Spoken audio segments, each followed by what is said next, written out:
Matthew chapter 17. After 6 days, Jesus took with him Peter, James, and John, the brother of James, and led them up a high mountain by themselves. There he was transfigured before them. His face shone like the sun, and his clothes became as white as the light. Just then there appeared before them Moses and Elijah talking with Jesus. Peter said to Jesus, "Lord, it is good for us to be here. If you wish, I will put up 3 shelters, one for you, one for Moses, and one for Elijah." While he was speaking, a bright cloud covered them, and a voice from the cloud said, "This is my Son, whom I love. With him I am well pleased. Listen to him." When the disciples heard this, they fell face down to the ground, terrified. But Jesus came and touched them. "Get up," he said. "Don't be afraid." When they looked up, they saw no one except Jesus. As they were coming down the mountain, Jesus instructed them, "Don't tell anyone what you have seen until the Son of Man has been raised from the dead."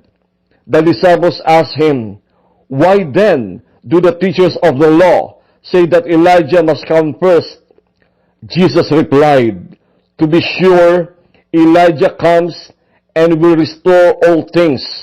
But I tell you, Elijah has already come, and they did not recognize him, but have done to him everything they wish. In the same way, the Son of Man is going to suffer at their hands."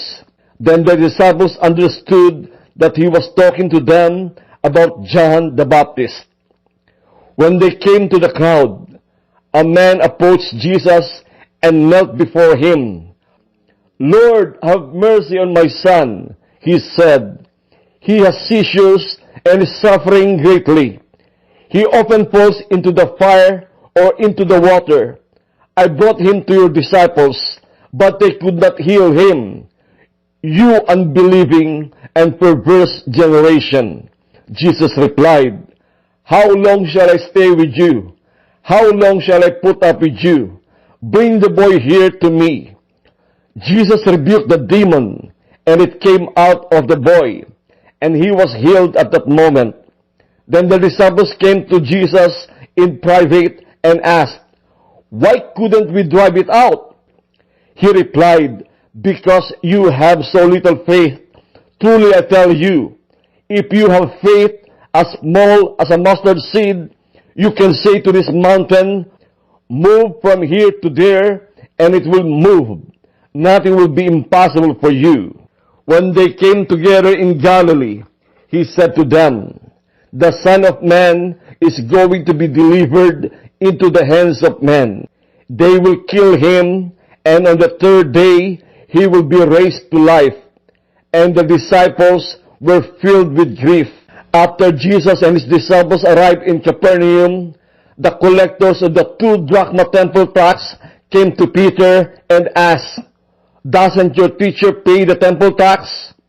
"Yes, he does," he replied. When Peter came into the house, Jesus was the first to speak. "What do you think, Simon?" he asked. "From whom do the kings of the earth collect duty and taxes? From their own children or from others?" "From others," Peter answered. "Then the children are exempt." Jesus said to him, "But so that we may not cause offense, go to the lake and throw out your line. Take the first fish you catch, open its mouth, and you will find a 4 drachma coin. Take it and give it to them, for my tax and yours."